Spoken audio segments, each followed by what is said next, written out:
Welcome to TSS academy. তো আজকে আমরা আলোচনা করব কি ওয়েস্ট বেঙ্গল পুলিশ কনস্টেবলের 2019-এর প্রিলিমিনারি কোশ্চেনের একটু বিশদ আলোচনা। তো আজকে আমাদের হচ্ছে কি পার্ট 1 হচ্ছে, এরপরে কি পার্ট 2 এবং পার্ট 3 কিন্তু আসতে চলেছে। তো চলো সবাই রেডি হয়ে বসে যাও, এবং আমাদের আলোচনা হবে কিন্তু খুবই বিশদ হবে, তাই যারা একটু ভালো করে নোট ডাউন করতে চাও তারা খাতা পেন নিয়ে বসে পড়ো। দেখো, প্রথমে শুরু করলাম, বলছি নিচের কোনটি একটি বাদামি কয়লা। ঠিক আছে, বাদামি কয়লা মনে রাখবে, এটা সব থেকে লোয়েস্ট মানের কয়লাকে বলা হয়ে থাকে, কিন্তু বাদামি কয়লা বলা হয়ে থাকে। তাহলে সব থেকে লোয়েস্ট মানের কয়লা তোমার কোনটা?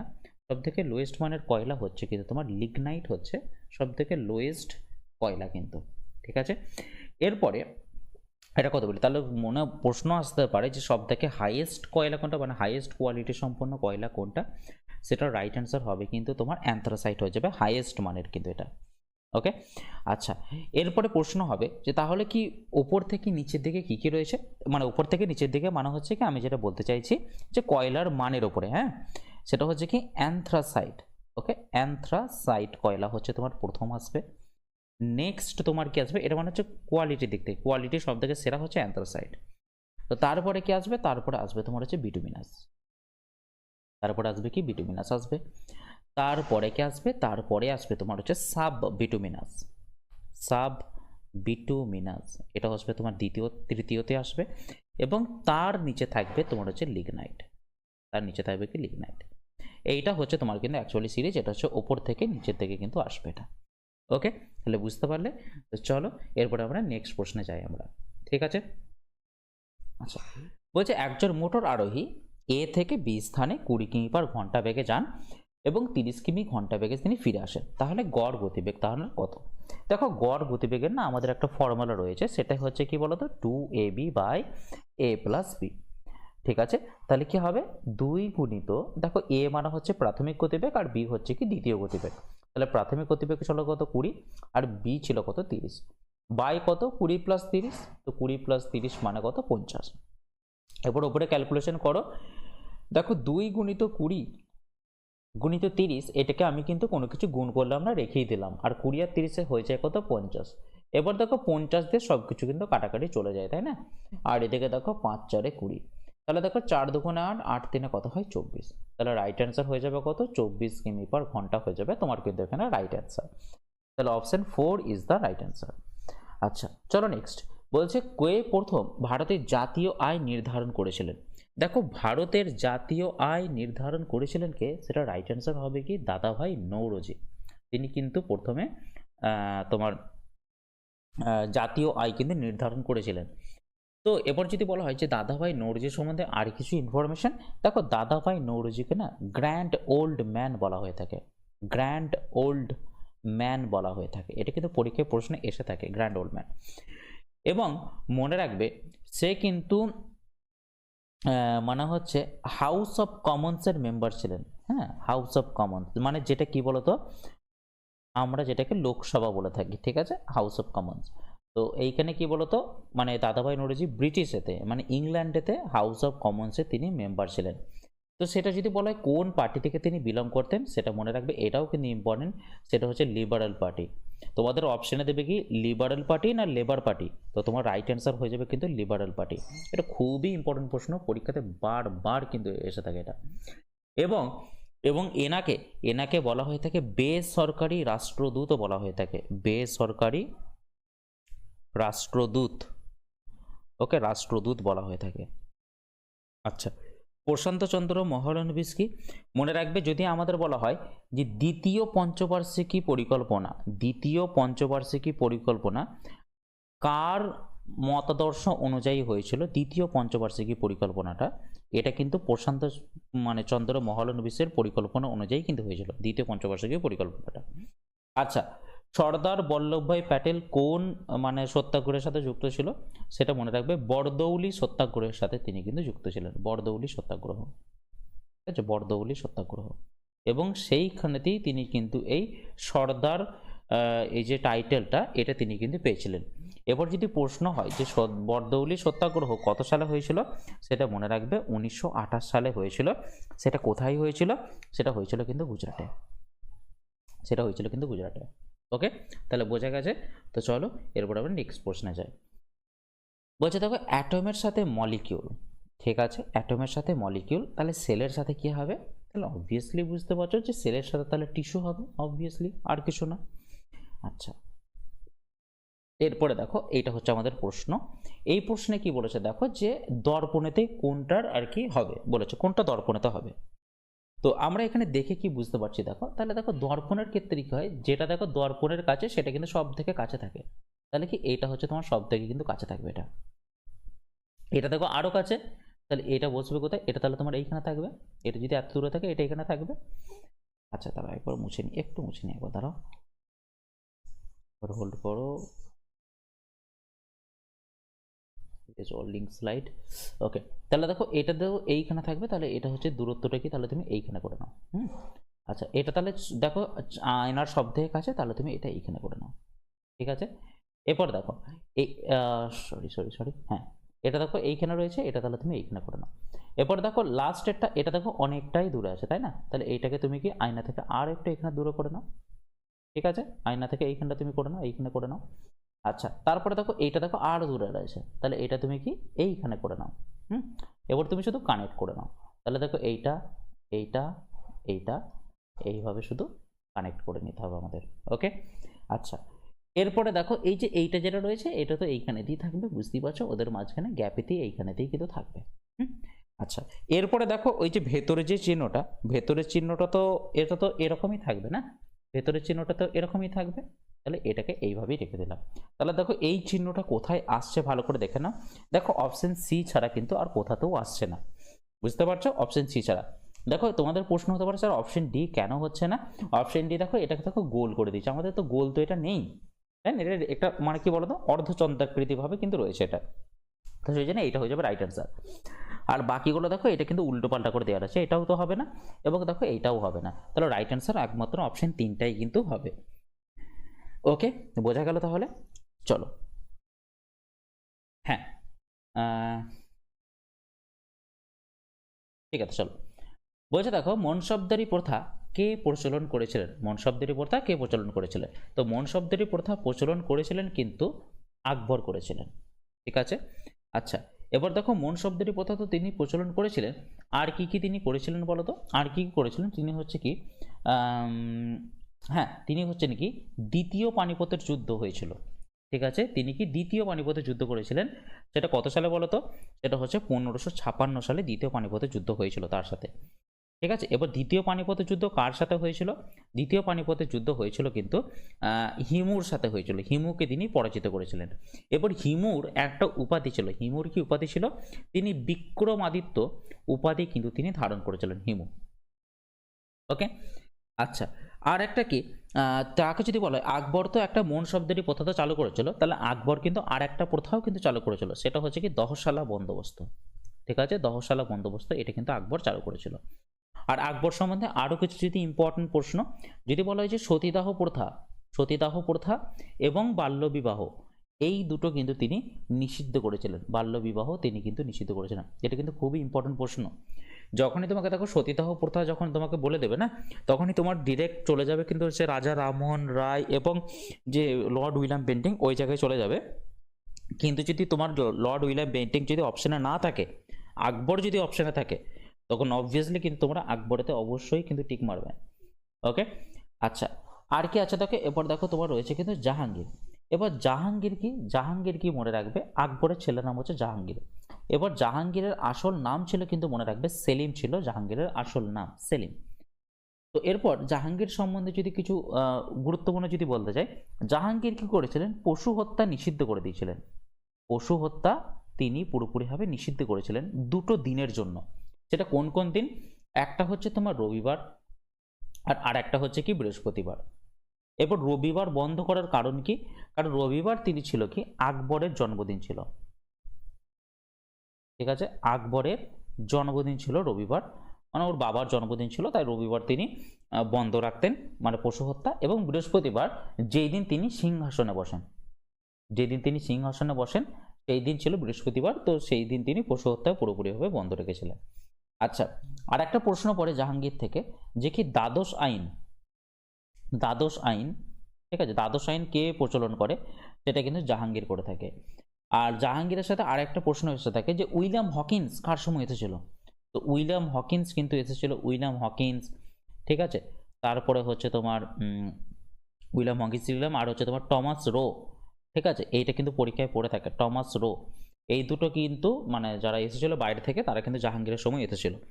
এবং জাহাঙ্গীরের সময়তেই মনে রাখবে প্রথম ইংরেজিটা কিন্তু খুঁটি কাড়ে, সেটা কোথায়, সেটা কিন্তু সুরাটে দেয়, ঠিক আছে, সুরাটে এসেছিল প্রথম ইংরেজরা।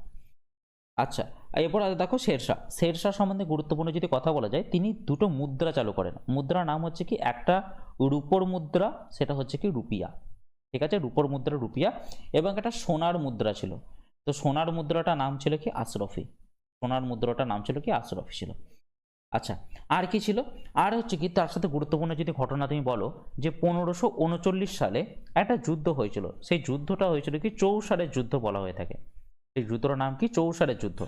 সেই যুদ্ধটা কার সাথে হয়েছিল, তোমার হুমায়ুনের সাথে হয়েছিল, হুমায়ুনের সাথে হয়েছিল কিন্তু। আচ্ছা, আর একটা হচ্ছে কি 1540 সালে, ঠিক আছে, 1540 সালে হয়েছিল, সেটা মনে রাখবে, কনৌজের যুদ্ধ, ঠিক আছে, কনৌজের যুদ্ধ। এই কনৌজের যুদ্ধটাও হয়েছিল কিন্তু হুমায়ুনের সাথে হয়েছিল, এবং মনে রাখবে দুটোতেই কিন্তু হুমায়ুন তোমার পুরোপুরিভাবে পরাজিত কিন্তু হয়ে থাকে, ঠিক আছে। আচ্ছা, এরপরে দেখো আমি পরবর্তীকালে তোমাদের আরও বলবো, ঠিক আছে, সেগুলো অন্যান্য প্রশ্নতে যখন আসবে, বা এই প্রশ্নতেই বলেই দিই, চলো যা হয়ে হবে। আচ্ছা দেখো, এরপর যদি বলা হয় যে তকাভি নামক ঋণ, তকাভি নামক ঋণটা কে চালু করেছিল, সেটা মনে রাখবে শেরশাহ চালু করেছিল। এবার যদি বলে তকাভি নামক ঋণটা কী ধরনের ঋণ, সেটা মনে রাখবে কৃষকদের জন্য একটা ঋণের ব্যবস্থা, ঠিক আছে। আচ্ছা, যদি বলা হয় যে ডাক ব্যবস্থাকে চালু করে, যে প্রথম ডাক ব্যবস্থা চালু করে কিন্তু শেরশাহ। এরপর যদি বলে ঘোড়াই পিঠে ডাকের ব্যবস্থাকে চালু করে, ঘোড়াই পিঠে ডাকের ব্যবস্থা কিন্তু শেরশাহই চালু করে। এটা হচ্ছে ঘোড়ার পিঠে, মনে রাখবে এটা ঘোড়ার পিঠে ডাকের ব্যবস্থা। খুবই ইম্পর্টেন্ট প্রশ্ন কিন্তু এটা, ঠিক আছে। আচ্ছা, চলো এবার আরও কয়েকটা জেনে নিই। এবার দেখো শাহজাহান, এবার দেখো শাহজাহান সম্বন্ধে কি বলা যাবে। শাহজাহান তো জানো আমাদের তৈরি করেছিল, ওই কি বলতো, ওই আমাদের যেটা ওই কি বলে গো, তাজমহল, তাজমহল তৈরি করেছিল, তাই না। আর শাহজাহান সম্বন্ধে যদি তুমি গুরুত্বপূর্ণ জিনিস বলতে চাও, শাহজাহান মনে রাখবে হুগলি থেকে, হুগলি থেকে পর্তুগিজদের কিন্তু তাড়িয়ে দিয়েছিল, হুগলি থেকে পর্তুগিজদের, পর্তুগিজদের তাড়িয়ে দিয়েছিল। কত সালে সেটা মনে রাখবে, 1637 সালে। তো 1637 সালে হুগলি থেকে পর্তুগিজদের কিন্তু তাড়িয়ে দিয়েছিল। এবং যদি বলা হয় যে শাহজাহানের সময় কে কে এসেছিল, মানে বিদেশ থেকে ভ্রমণ করতে কে এসেছিল, সেটা মনে রাখবে ইতালি থেকে, ইতালি থেকে মানুচি, ইতালি থেকে মানুচি এসেছিল। আচ্ছা, ফ্রান্স থেকে বার্নিয়ে এসেছিল, ফ্রান্স থেকে বার্নিয়ে, ফ্রান্স থেকে বার্নিয়ে এসেছিল, বার্নিয়ে, বার্নিয়ে। আর একটা এসেছিল টাভের নিয়ে, টাভের নিয়ে এসেছিল, ঠিক আছে, টাভের নিয়ে এবং বার্নিয়ে, এটা দুজন কিন্তু তোমার ফ্রান্স থেকে এসেছিল। আর এখান থেকে ইম্পর্টেন্ট আর প্রশ্ন রয়েছে, যখন আমি তোমাদের পুরোপুরি মুঘল সাম্রাজ্য থেকে যখন প্রশ্নগুলো করাবো, তখন একদম আরও ডিটেলসে তোমাদেরকে প্রত্যেকটা প্রশ্ন অ্যানালাইজ করতে করতে যাবো, তো কোনো চাপ নেওয়ার কোনো প্রয়োজন নেই। এরপরে দেখো জিকা ভাইরাস, তো জিকা ভাইরাস প্রথম কোন দেশ সরকারিভাবে মানে হচ্ছে ঘোষিত করেছিল, তো জিকা ভাইরাস ঘোষিত করেছিল প্রথম হচ্ছে কিন্তু মনে রাখবে উগান্ডা। সেটা কত সালে, সেটা হচ্ছে কি 1947 সালে। আচ্ছা, জিকা ভাইরাস কেন ছড়ায়, জিকা ভাইরাস কিন্তু মনে রাখবে এটা কিন্তু মশার কামড়ে ছড়ায়, মশার কামড়ে। এরপর যদি বলা যায় যে কোন মশার কামড়ে এটা ছড়ায়, সেটা রাইট অ্যান্সার হয়ে যাবে কিন্তু এডিস মশা, ঠিক আছে, এডিস মশার কামড়ে কিন্তু এটা ছড়িয়ে থাকে। আচ্ছা, নেক্সট প্রশ্ন চলো। বলছে স্মৃতি মান্ধানা, এটা তো সবাই জানো, স্মৃতি মান্ধানা কোন খেলার সাথে যুক্ত, এটা তো আর বলার কিছু নেই, এটা হচ্ছে ক্রিকেটের সাথে তিনি কিন্তু পুরোপুরিভাবে যুক্ত। আচ্ছা হ্যাঁ, আর একটা যদি বলা হয় যে আইপিএল এর কোন টিম থেকে তিনি বিলং করেন, আইপিএল এর মনে রাখবে আরসিবি থেকে তিনি কিন্তু বিলং করেন। আর আরসিবির যদি বলে যে পুরুষদের মানে কে বিলং করেন, পুরুষদের থেকে বিরাট কোহলি, ওকে, বিরাট কোহলি, ঠিক আছে। চলো, অনিলা দেবী ছদ্মনামে কে পরিচিত ছিলেন। দেখো, অনিলা দেবী ছদ্মনামে পরিচিত ছিলেন কে, শরৎচন্দ্র চট্টোপাধ্যায় কিন্তু পরিচিত ছিলেন অনিলা দেবী নামে, ওকে। আচ্ছা, চলো নেক্সট। বলছে পরপর 7টি সংখ্যার গড় হচ্ছে 20, তাহলে বৃহত্তম সংখ্যাটি কত? তাহলে দেখো পরপর 7টা সংখ্যা আমি এখানে লিখছি, হ্যাঁ, ভালো করে মনোযোগ দিয়ে দেখবে। তাহলে 1 2 3 4 5 6 7, ঠিক আছে। এরপর যদি বলো দেখো গড় মানে হচ্ছে কি বলতো, একদম মিডল পয়েন্ট, তাহলে এদের মিডল পয়েন্ট কোনটা বলো তো? মিডল পয়েন্ট কিন্তু এটা। এরপর যেহেতু পরপর বলেছে, তাহলে 20 থেকে এইদিকে কি হবে? তাহলে 21 হবে, এরপর কি হবে? 22 হবে, এরপর কি হবে? 23। আর এইদিকে কত যাবে? এইদিকে যাবে তোমার 19, এইদিকে যাবে কত? 18, আর এদিকে যাবে কত? 17। তাহলে সব থেকে ছোট নাম্বার হচ্ছে 17, আর সব থেকে বড় নাম্বার হচ্ছে কত? 23। তাহলে রাইট অ্যান্সার দাঁড়িয়ে যাবে কত? Option A, 23 is the right answer. আচ্ছা, তারপর দেখো বলছে তিনটি সংখ্যার গসাগু হচ্ছে কত? তিনটি সংখ্যার অনুপাত হচ্ছে কত? 1:2:3, তাদের গসাগু হচ্ছে 12। তাহলে বলেছে বৃহত্তম সংখ্যাটি কত? তাহলে দেখো গসাগুর ক্ষেত্রে আমি ধরলাম হচ্ছে এটা হচ্ছে প্রথম এক্স, দ্বিতীয়টা হচ্ছে কত? 2x, আর তৃতীয়টা হচ্ছে কত? 3x। যদি তুমি এদের গসাগু নাও, তাহলে গসাগু নিলে কত হবে? তোমাকে x দিয়ে ভাগ করতে হবে। তাহলে x দিয়ে যদি ভাগ করো, তাহলে এখানে হয়ে যাবে 1, এখানে হয়ে যাবে 2, এখানে হয়ে যাবে 3। আর তো কোনো কিছু কমন যাচ্ছে না, তাহলে গসাগু হয়ে যাবে তোমার এখানে x। তাহলে তুমি x এর মান কত পেয়ে যাচ্ছ? x এর মান পেয়ে যাচ্ছ কিন্তু 12। তাহলে প্রত্যেকটা সংখ্যা কি কি ধরেছিলাম? একটা x, একটা 2x, একটা 3x। তাহলে এখানে আমাদের সব থেকে বড় সংখ্যা কোনটা? বড় সংখ্যা তো নিশ্চয়ই 3x, আর 3x মানে কি? 3 গুণিত x, আর x এর মান হচ্ছে 12। তাহলে দেখো 3 12 কত হচ্ছে? 36। তাহলে এখানে বড় সংখ্যাটা অবভিয়াসলি হচ্ছে কি? Option 3, 36 is the right answer. তারপর কি বলেছে? বলেছে কোন ত্রিভুজের তিনটি কোণ যথাক্রমে 3x ডিগ্রি, 2x - 7 ডিগ্রি এবং 4x - 11 ডিগ্রি, তাহলে x এর মানটা কত? তাহলে দেখো আমরা অন্তত জানি যে ত্রিভুজের তিনটি কোণের সমষ্টি হচ্ছে কত? 180 ডিগ্রি। তাহলে এখানে যদি 3x যদি করি প্লাস 2x - 7, এই তিনটে কোণকে যদি যোগ করি প্লাস 4x - 11, এই তিনটে কোণকে যদি যোগ করি, তাহলে এদের যোগফল কি? 180 ডিগ্রি কিন্তু হওয়া উচিত, ঠিক আছে। তাহলে এরপর দেখো এগুলো সব ব্র্যাকেট থেকে বাইরে বের করি। 3x plus 2x - 7 plus 4x - 11 সমান কত? 180। এবার কি করবো? এক্স গুলোকে সব যোগ করে নাও। তাহলে দেখো 3 আর 2 5, 5 আর 4 9x, তাহলে 9x লিখে দিলাম। আর দেখো -7 আর -11 কত হয়? -18 সমান কত? 180, ঠিক আছে। তাহলে 9x সমান তাহলে কত? -18 যদি সমানের ওইদিকে যায় তাহলে প্লাস হয়ে যাবে, তাহলে 18-র সাথে 180 যোগ করলে কত হয়ে যায়? 198 কিন্তু হয়ে যায়, ঠিক আছে। তাহলে x এর মান তাহলে কত? 198/9, 198/9 মানে কত? 22। তাহলে x এর মান হয়ে গেল কিন্তু 22। তাহলে রাইট অ্যান্সার দেখতে পাচ্ছ option 2, 22 degree is the right answer. Okay, next চলো। নেক্সট হচ্ছে যে 1 GB সমান কত বাইটস? তাহলে 1 GB সমান বাইট হচ্ছে কি? 10⁹ বাইটস হচ্ছে 1 GB, ঠিক আছে। আর যদি বলা হয় যে 1 KB সমান কত বাইট? 1 KB সমান মনে রাখবে 1024 বাইটস হচ্ছে কিন্তু 1 KB সমান। নেক্সট প্রশ্ন বলছে 2 অঙ্কের একটি সংখ্যাদ্বয়ের যোগফল হচ্ছে 8, তাহলে সংখ্যাটি থেকে 18 বাদ দিলে সংখ্যাটিতে অঙ্কগুলি স্থান বিনিময় করে। স্থান বিনিময় করে মানে জানো? মানে কি? যদি ধরে নাও এই যে ধরো 35 থেকে 8 বাদ দিলে হয় কত? তুমি দেখো 27। তাহলে কি 35-এর স্থান বিনিময় মানে কি? 35-এর জায়গায় এখানে হয়ে যাবে কত? 53 হয়ে যাওয়ার কথা। এখানে 62 রয়েছে, 62 থেকে যদি 8 বাদ দাও তাহলে এখানে হয়ে যাবে 26 হয়ে যাওয়ার কথা। 44 থেকে যদি 8 বাদ দাও তাহলে তোমার এখানে অ্যান্সার হয়ে যায় 44ই হয়ে যাওয়ার কথা। এবং 53 থেকে যদি 8 বাদ দাও তাহলে সরি 8 না 18 যদি বাদ দাও, সরি এটা ভুল হয়ে গেছে, তাহলে 18 বাদ দিলে যদি তুমি 53 থেকে যদি 18 বাদ দাও তাহলে কি 35 হয়ে যাওয়ার কথা। এটা হচ্ছে স্থান বিনিময়, ঠিক আছে। মানে 3-এর জায়গায় 5 চলে আসবে, 5-এর জায়গায় 3 চলে আসবে। ওকে, এবার দেখো 35 থেকে 18 বাদ দিলে তো হয়ে যায় তোমার 17। তাহলে 17 আর 53 কি পুরোপুরিভাবে সেম? হচ্ছে না কিন্তু, তাহলে প্রথম অপশন তুমি কেটে বাদ দিয়ে দাও।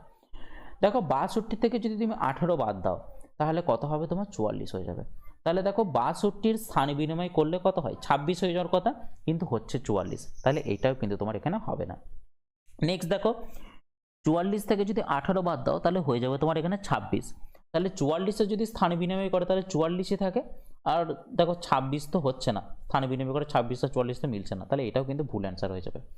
এবার দেখো 53 থেকে 18 বাদ দিলে হয়ে যাবে তোমার কিন্তু দেখো 35। আর 53-র স্থানে বিনিময় করলেও কিন্তু 35 হয়, আর 35 দেখো মিলে যাচ্ছে। তাহলে রাইট অ্যান্সার কিন্তু option 4, 53 is the right answer. Next বলেছে দেখো এ এর 90% সমান বি এর 30% সমান এবং বি এ এর 2x% হয়, তবে এক্স সমান কত? তাহলে দেখো এ এর 90%, তার মানে এ গুণিত 90/100 সমান বি গুণিত 30% মানে কত? 30/100। তাহলে দেখো প্রথমে 100 কাটা যাবে, আর 30 আর 90 কাটা যাবে, মানে হচ্ছে কত? এখানে 3। ঠিক আছে, তাহলে দেখো এইখানে কি করব, তাহলে এ বাই বি সমান তাহলে কত বেরোবে? এ বাই বি, এখানে তো তাহলে কিছু পড়ে নেই, এখানে তাহলে পড়ে থাকবে 1, আর এই 3টাকে যদি সমানের এদিকে নিয়ে আসি তাহলে হয়ে যাবে কত? বাই। তাহলে এ এর মান পেয়ে গেলাম কত? 1, আর বি এর মান পেয়ে গেলাম কত? 3। তাহলে এরপর এখানে কি বলেছে দেখো, বি সমান এ এর 2x%, মানে এ ইন্টু 2x/100। এটা এখান থেকে বের করতে বলেছে তোমাকে, এক্স এর মানটা তোমাকে বের করতে বলেছে।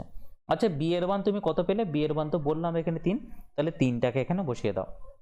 এবার এর মান কত? এর মান হচ্ছে 1 গুণিত কত? 2x/100, কিন্তু বাই 2x/100।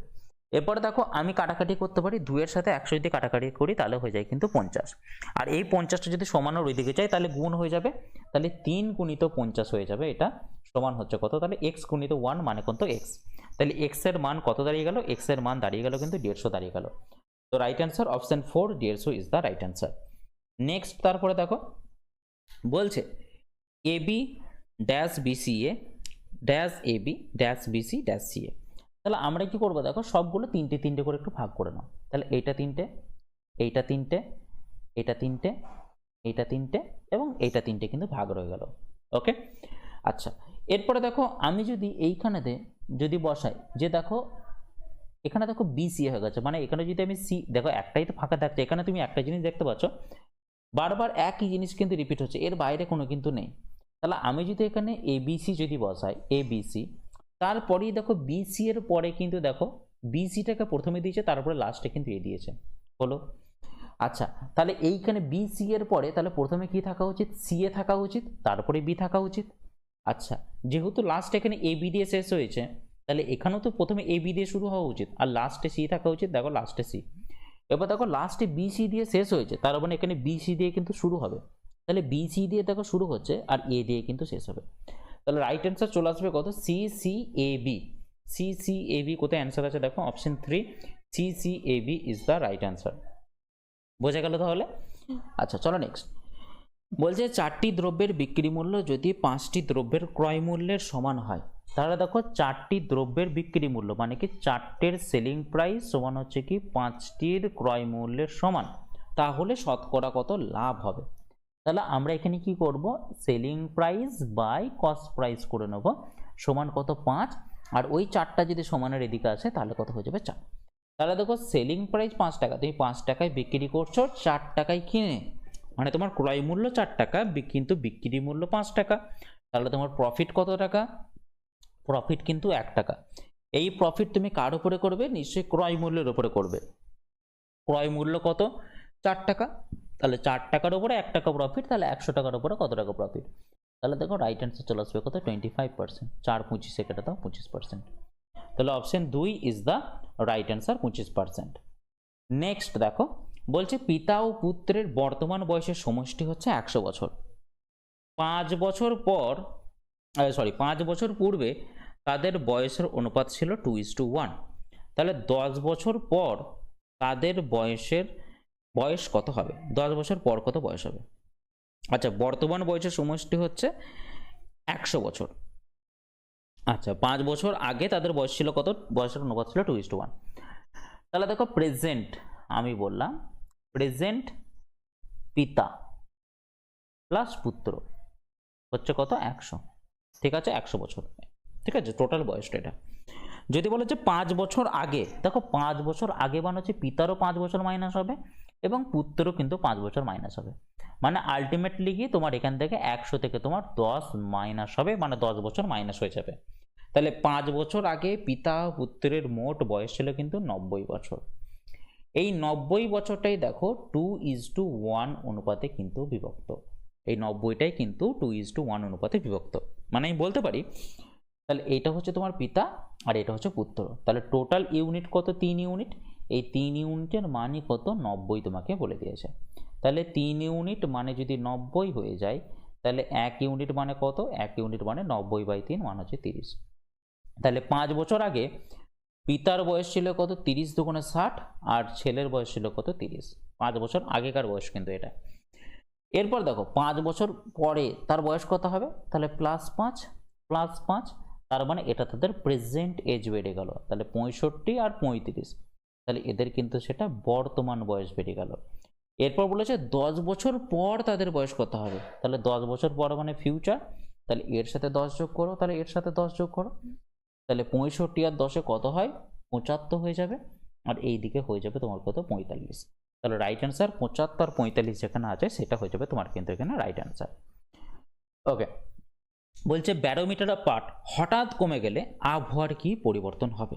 এরপর দেখো ব্যারোমিটার, মনে রাখবে যদি তোমার যদি শুষ্ক বাতাস যদি থাকে, শুষ্ক বাতাস কিন্তু মনে রাখবে ভারী হয়, আর বাতাস যদি ভারী হয় তাহলে মনে রাখবে চাপ কিন্তু বাড়ে, ঠিক আছে। আর চাপ যদি বাড়ে তাহলে কি ব্যারোমিটারের পার্টটাও কিন্তু তোমার বাড়বে, ব্যারোমিটারের পার্টটাও কিন্তু বাড়বে, ঠিক আছে।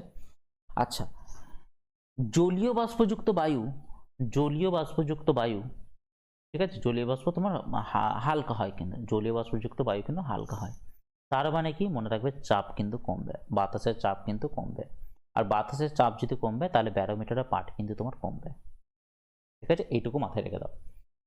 ওকে, দেখো যদি মনে রাখবে যদি ব্যারোমিটারের পার্ট যদি তোমার হঠাৎ কমে যায়, হঠাৎ কমে যাওয়া মানে কি তোমার বাতাসে জলীয় বাষ্পের পরিমাণটা বেড়ে গেছে হঠাৎ, এবং বাতাসে যদি জলীয় বাষ্পের পরিমাণ যদি বেড়ে যায় তাহলে আমাদের পরিবেশে নিম্নচাপ তৈরি হয়ে যাবে, আর যেই নিম্নচাপ তৈরি হয়ে যাবে সঙ্গে সঙ্গে কি একটা ঝড়ের আবহাওয়া কিন্তু ক্রিয়েট হয়ে যাবে, ঠিক আছে। নিম্নচাপ ক্রিয়েট হয়ে যাওয়া মানে কি ঝড়ের আবহাওয়া ক্রিয়েট হয়ে যাওয়া, আর নিম্নচাপ ক্রিয়েট হয়ে গেলে কিন্তু ব্যারোমিটারের পার্টটাও হঠাৎ তোমার ডাউন হয়ে যাবে, তাহলে সেই ক্ষেত্রে কিন্তু খুব তোমার ঝড় হয়ে যাবে। ওকে, আর ব্যারোমিটারের পার্ট যদি উঠতে থাকে হালকা হালকা করে তাহলে মনে রাখবে আবহাওয়া কিন্তু পুরোপুরিভাবে পরিষ্কার হয়ে যাবে। ওকে, আচ্ছা, তাহলে বুঝতেই পারছো অবভিয়াসলি। আচ্ছা, বলছে দেখো একটি আয়তক্ষেত্রের বাগানের দৈর্ঘ্য প্রস্থ যথাক্রমে 100 মিটার ও 80 মিটার, বাগানের চারিদিকে 10 মিটার চওড়া একটি রাস্তা আছে, তাহলে রাস্তাটির ক্ষেত্রফল তাহলে কত। তাহলে দেখো একটি বাগানের দৈর্ঘ্য এবং প্রস্থ তোমাকে বলে দিয়েছে কত, একটা হচ্ছে তোমার 100 মিটার আর এটা হচ্ছে তোমার 80 মিটার। তাহলে দেখো বাগানের চারিদিকে তার মানে কি এই বাইরের দিকে কি আছে তোমার একটা 10 মিটার চওড়া তোমার রাস্তা আছে, এবার রাস্তাটার ক্ষেত্রফল তোমাকে বের করতে বলেছে, তাহলে বুঝতে পারছো, তাহলে এই দিকেও তাহলে তোমার রাস্তাটা হয়েছে, তাই না, এই দিকেও রাস্তাটা হয়েছে, এই দিকেও রাস্তাটা হয়েছে, এই দিকেও রাস্তাটা, এদিকে 10 মিটার 10 মিটার সব দিকে কিন্তু গ্যাপ, এদিকে এদিকে, ঠিক আছে, এদিকে এদিকে সব দিকে কিন্তু তোমার 10 মিটার 10 মিটার 10 মিটার করে কিন্তু গ্যাপ আছে।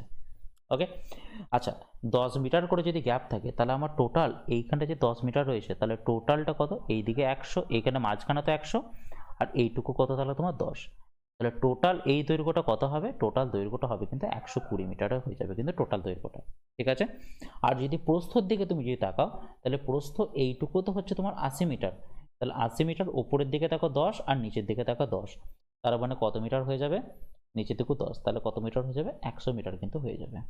ওকে, তাহলে টোটাল বড় আয়তক্ষেত্রটা থেকে এই ছোট্ট আয়তক্ষেত্রটা যদি বিয়োগ করে দিই তাহলে কিন্তু এই ফাঁকা রাস্তাটা তোমার কিন্তু এখানে পড়ে থাকবে, তাহলে বড় আয়তক্ষেত্রের ক্ষেত্রফল কি, বড় আয়তের ক্ষেত্রের ক্ষেত্রফল হচ্ছে 100 গুণিত 120 গুণিত 100, সেখান থেকে কি ছোট আয়তক্ষেত্রটাকে তুমি বিয়োগ দিয়ে দাও, মানে কি 100 গুণিত 80 করে দাও, এবার এটাই যদি বিয়োগ দিত তাহলে কিন্তু তোমার এখানে অ্যান্সার হয়ে যাবে। 100 যদি এখানে কমন নাও তাহলে 120 থেকে তাহলে কত হবে, 120 মাইনাস এখানে কিন্তু 80 হয়ে যাবে, আর 120 মাইনাস 80 মানে কত, 100 গুণিত কত 40, আর 100 গুণিত 40 মানে কত 4000, তাহলে রাস্তার ক্ষেত্রফল কিন্তু বেরিয়ে গেল তোমার 4000 বর্গমিটার, কিন্তু রাস্তার ক্ষেত্রফল ইজিলি আমরা বের করে দিতে পারলাম। নেক্সট বলছে কর্কট ক্রান্তি রেখা ভারতের নিচে বর্ণিত কোন রাজ্যের উপর দিয়ে যায়নি। দেখো যায়নি তো তুমি ডিরেক্টলি বলে দেবে যে উত্তরপ্রদেশের উপর দিয়ে যায়নি, এটুকু তো একদম কনফার্ম, একদম কনফার্ম, কিন্তু কর্কট ক্রান্তি রেখা সম্বন্ধে আর কি প্রশ্ন এসে থাকে বলো তো।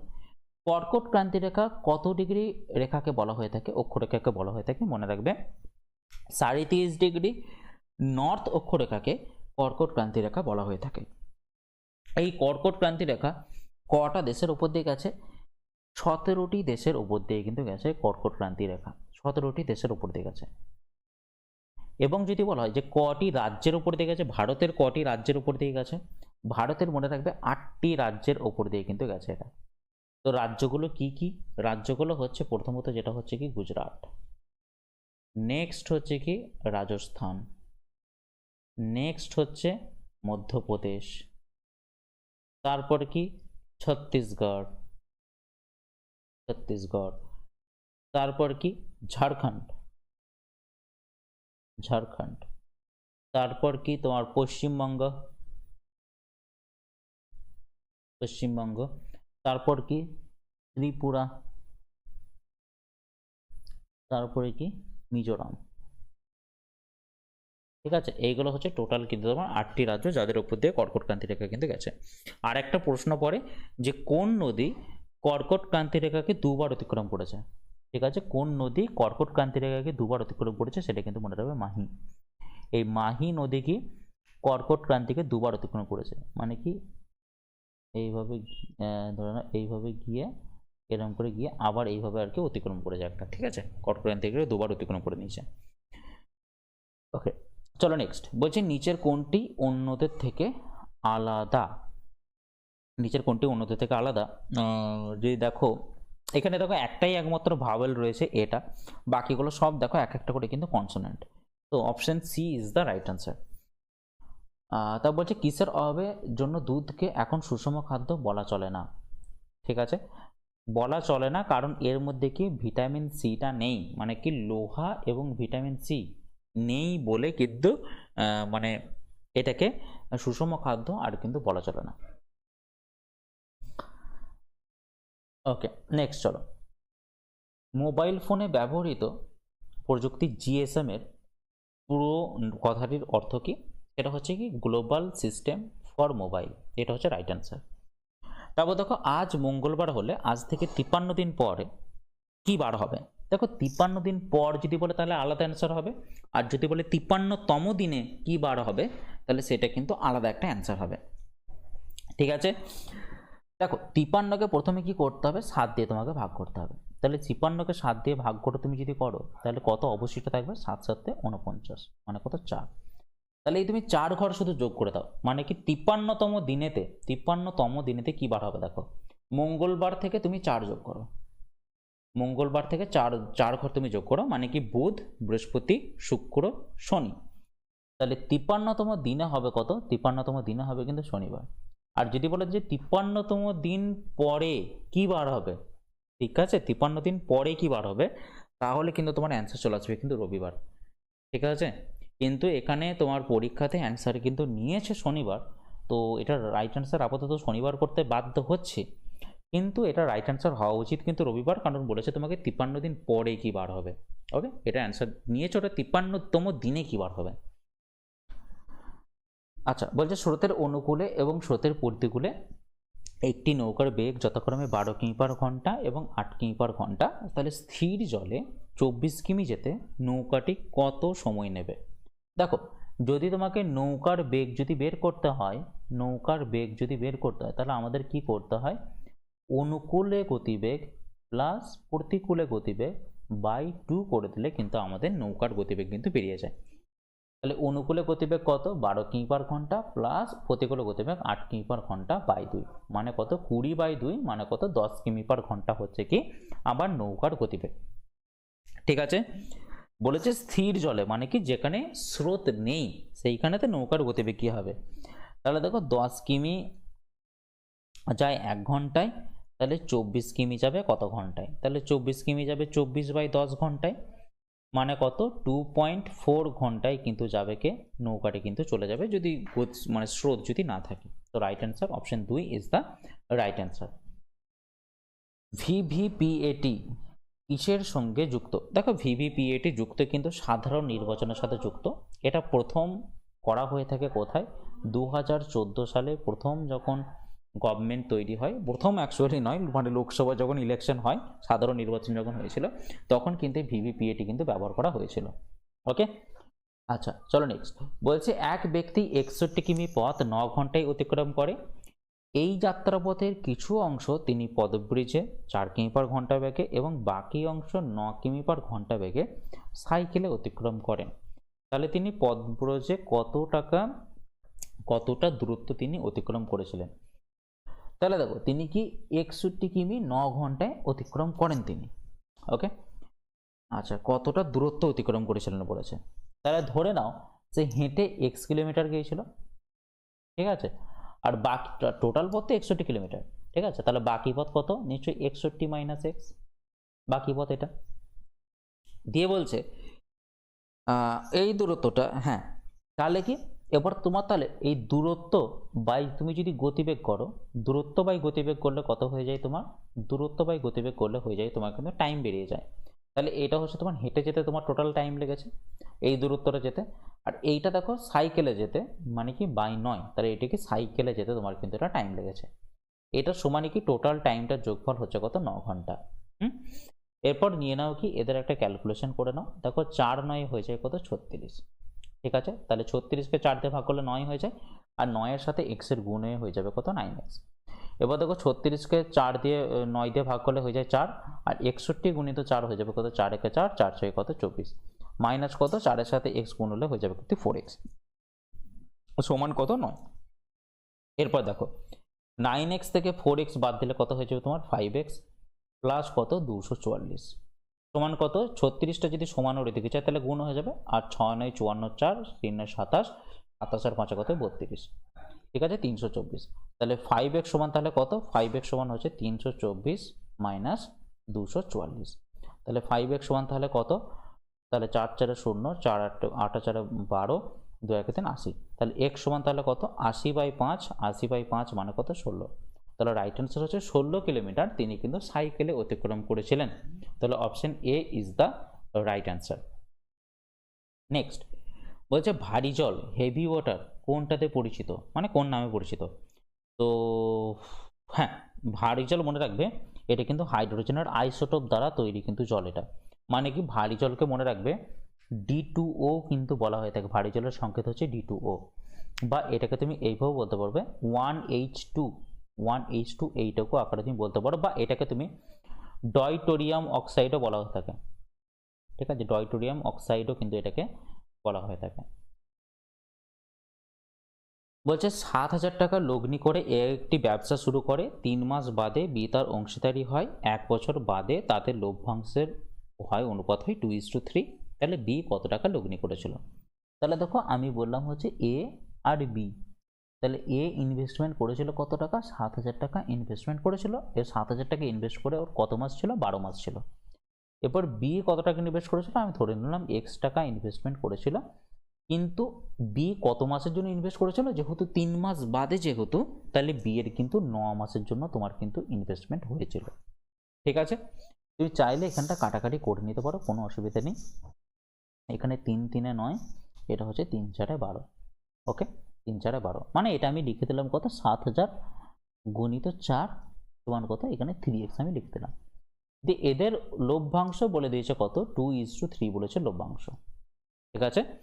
তাহলে এখানে দেখো কত হচ্ছে, তাহলে 2 ইউনিট মানে তাহলে কত হচ্ছে? 2 ইউনিট মানে কিন্তু এখানে দেখো 28,000 হয়ে যাচ্ছে। তাহলে 2 ইউনিট মানে কত? 2 ইউনিট মানে কিন্তু হয়ে যাচ্ছে তোমার 28,000 হয়ে যাচ্ছে। তাহলে 1 ইউনিট মানে তাহলে কত? 1 ইউনিট মানে নিশ্চয়ই 14,000, 14,000। তাহলে এই যে 3 ইউনিট, এই 3 ইউনিট মানে তো 3x, তাহলে 3 ইউনিটের মান কত? 3 গুণিত 14,000, 3 গুণিত 14,000, আর এইটার মানে কি? এইটার মানেই কিন্তু মনে রাখবে 3x। এবার দেখো 3 এর সাথে 3 কাটা চলে যাবে, তাহলে x এর মান কত পড়ে থাকবে? x এর মান পড়ে থাকবে কিন্তু শুধুমাত্র 14,000। তো রাইট অ্যান্সার হচ্ছে কি বি, 14,000 টাকা কিন্তু বিনিয়োগ করেছিল। ওকে, মনে রাখবে ইনভেস্টমেন্টের সাথে টাইম গুণ করলে কিন্তু লভ্যাংশ বেরিয়ে যায়। এইটা হচ্ছে ওদের লভ্যাংশ, তাই 2:3 এর সাথে কিন্তু এগুলো সমান হয়ে গেল। ওকে, x সমান হচ্ছে কত? 14,000। তো right answer option A 14,000 is the right answer. এবার বলেছে দেখো দুটি সংখ্যার গুণফল হচ্ছে 2160 এবং তাদের গসাগু 6, এবং সংখ্যা দুটির গসাগু ও লসাগু এর অনুপাতটি কত? দেখো দুটি সংখ্যার গুণফল মানে কি? গুণফল মানে মনে রাখবে গসাগু ইন্টু লসাগু সমানই কিন্তু 2160 হয়ে থাকে, মানে কি দুটি সংখ্যার গুণফলও যা আর গসাগু লসাগু কিন্তু গুণফলটাও কিন্তু সেমই হয়ে থাকে। এবার গসাগু বলে দিয়েছে 6, ইন্টু লসাগু সমান তাহলে 2160। তাহলে লসাগু সমান তাহলে কত হচ্ছে, লসাগু সমান হচ্ছে 2160 বাই কত 6, আর 2160 বাই 6 মানে কত 360। তাহলে লসাগু বেরিয়ে গেল 360। তাহলে আমাকে বলেছে গসাগু ইজ টু লসাগু কত, তাহলে গসাগু তো বেরিয়েছিল ছিল তো আমার 6, আর লসাগু হচ্ছে 360। তাহলে এদের অনুপাত কত হবে, 6 একে 6 আর 6 7 360, তাহলে কত 1:60 কিন্তু তোমার এখানে রাইট অ্যান্সার। তো option 3 is the right answer. এরপর বলেছে দেখো এই ছবিটিতে কতগুলি ত্রিভুজ আছে। তাহলে একটা কাজ করা যাক, আগে না বোঝালে তো বোঝা যাবে না, তাই এটা তাহলে আমি দাগ দিলাম কি, এটা আমি হোল্ড করো। হ্যাঁ, এটা হচ্ছে কি তোমার ধরে নাও, এটা তোমার হচ্ছে এ দাগ দিলাম এটাকে আমি, ওকে। এটা দাগ দিলাম হচ্ছে বি, এটা দাগ দিলাম হচ্ছে সি, এটা দাগ দিলাম হচ্ছে ই, এটা দাগ দিলাম হচ্ছে তোমার জি, এটা দাগ দিলাম হচ্ছে তোমার ডি, এটা দাগ দিলাম হচ্ছে তোমার এফ, আর এটা দাগ দিলাম হচ্ছে তোমার এইচ, এটা হচ্ছে জে, আর এটা হচ্ছে আই। তাহলে এখানে কি কি ত্রিভুজ আছে দেখো, টোটাল ত্রিভুজ আছে তোমার কিন্তু এখানে 10টা। কি কি 10টা ত্রিভুজ আমি তোমাকে একবার বলে দিচ্ছি, একবার ভালো করে মিলিয়ে নেবে ভালো করে, ঠিক আছে। এখানে দাগ দিচ্ছে না, কারণ দাগে অনেকগুলো ভর্তি হয়ে যাবে, বোঝা যাবে না, নিজে নিজে একবার গুনে নেবে, আমি বলে দিচ্ছি। প্রথম হচ্ছে ত্রিভুজ এ বি সি করবে, তারপরে করবে কি ত্রিভুজ ই সি জি করবে, তারপরে করবে কি ডি বি এফ করবে, ত্রিভুজ ডি বি এফ। তারপর কি আছে এইচ এফ জে রয়েছে, তারপরে রয়েছে আই জি জে রয়েছে, তারপরে কি রয়েছে জে ডি ই রয়েছে, তারপরে কি রয়েছে আই সি ডি রয়েছে, তারপরে কি রয়েছে এইচ ই বি রয়েছে, তারপরে হচ্ছে এ জি এইচ রয়েছে, ঠিক আছে। তারপরে রয়েছে এ আই এফ রয়েছে। তো এইগুলো হচ্ছে কি টোটাল কিন্তু 10টা, 1টা 2টো 3টে 4টে 5টা 6টা 7টা 8টা 9টা 10টা, তাহলে টোটাল রয়েছে কিন্তু 10টি ত্রিভুজ। এবার গুনে নিও। নেক্সট প্রশ্ন বলছে এ এর ভাই এফ হয় এবং সি এ এর কন্যা। তাহলে এ এর ভাই, তাহলে এ এর ভাই হচ্ছে কে এফ, লিখলাম এখানেতে। এবার হচ্ছে সি এ এর কন্যা হয়, তাহলে সি এ এর আবার কিন্তু কন্যা, এখানে সি লিখে দিলাম। এবার যে কে এফ এর বোন হয়, এবার কি কে এফ এর কিন্তু বোন আবার, তাহলে কে করে দিলাম কি, মানে এটা তাহলে এর কন্যা হচ্ছে, তাহলে কে এর কন্যা অবভিয়াসলি, যেহেতু এফ এর বোন হচ্ছে কে, অবভিয়াসলি এটা এটা কিন্তু মনে রাখবে এফ এর কিন্তু বোন এটা আবার। আচ্ছা, তারপর দেখো এবার বলছে যে আবার এবং যে সি এর কিন্তু ভাই। আচ্ছা, আবার কি যে সি এর আবার ভাই, তাহলে এর আবার পুত্র হচ্ছে কে, পুত্র কিন্তু হচ্ছে আবার জে, ওকে। আচ্ছা, দিয়ে বলেছে জে এর কাকাকে, তাহলে জে এর কাকা কে হবে, এর যে ভাই হবে, মানে জে এর কাকা মানে কি জে এর যে বাবা, বাবার ভাই তো কাকা, তাহলে জে এর কাকা কে হবে নিশ্চয়ই, তাহলে এর ভাই মানে কি এফ, তাহলে রাইট অ্যান্সার হয়ে যাবে এফ, হয়ে যাবে তোমার এখানে রাইট অ্যান্সার। কত বছরে কোনো টাকা 18.7% বার্ষিক সরল সুদে দ্বিগুণ হবে? তো দেখো 18.75% মানে আমাকে জানতে হবে, ঠিক আছে। তাহলে 18 প্লাস 75/100, তার মানে কত 25 3 4, তার মানে কত 18/3 মানে আমাকে আগে জানতে হবে। তাহলে 18/3 মানে কত 75/400, তাহলে 25 3 25 4 মানে কত 3/16, ঠিক আছে 3/16। তার মানে প্রতি বছর কি হচ্ছে 16 টাকার উপরে, 16 টাকার উপরে হচ্ছে কি 3 টাকা সুদ হচ্ছে, 16 টাকার উপরে 3 টাকা কিন্তু সুদ হচ্ছে। এরপর বলেছে বার্ষিক সরল সুদে দ্বিগুণ হবে, দ্বিগুণ হবে মানে মনে রাখবো ওটা কিন্তু সুদে আসলে দ্বিগুণ হবে, সুদে আসলে কিন্তু দ্বিগুণ হবে, মানে কি 16 টাকাটা তোমার হতে হবে কি 16 টাকাটা হতে হবে তোমার 32 টাকা হতে হবে। যদি 16 টাকাটা যদি 32 টাকা হতে হয় তাহলে কত টাকা সুদ হবে, তোমার ইন্টারেস্টের পরিমাণ দাঁড়াবে কিন্তু 16 টাকা তোমার ইন্টারেস্ট দাঁড়াবে। এরপর দেখো 3 টাকা ইন্টারেস্ট হয়, 3 টাকা ইন্টারেস্ট হয় কিন্তু 1 বছরে হয়, তাহলে 16 টাকা যে ইন্টারেস্ট লাগবে সেটা কত বছর হবে, নিশ্চয়ই 16/3 বছরে হবে, আর 16/3 বছর মানে কি 5 বছর 4 মাস, তাহলে 16/3 বছর মানে কি 5 বছর 4 মাস হয়ে যাবে তোমার কিন্তু এখানে রাইট অ্যান্সার। এরপর বলেছে দেখো বন্দিপুর অভয়ারণ্য, ঠিক আছে, বন্দিপুর অভয়ারণ্য কোথায় অবস্থিত? তো বন্দিপুর অভয়ারণ্যে কিন্তু তোমার কর্ণাটকেতে কিন্তু বন্দিপুর অভয়ারণ্য তোমার অবস্থিত। ঠিক আছে, বন্দিপুর অভয়ারণ্য। ওকে, ঠিক আছে তাহলে। হ্যাঁ, তাহলে আজকের মতো তাহলে আপাতত এখানেই শেষ করলাম, আবার দেখা হবে তোমাদের সাথে।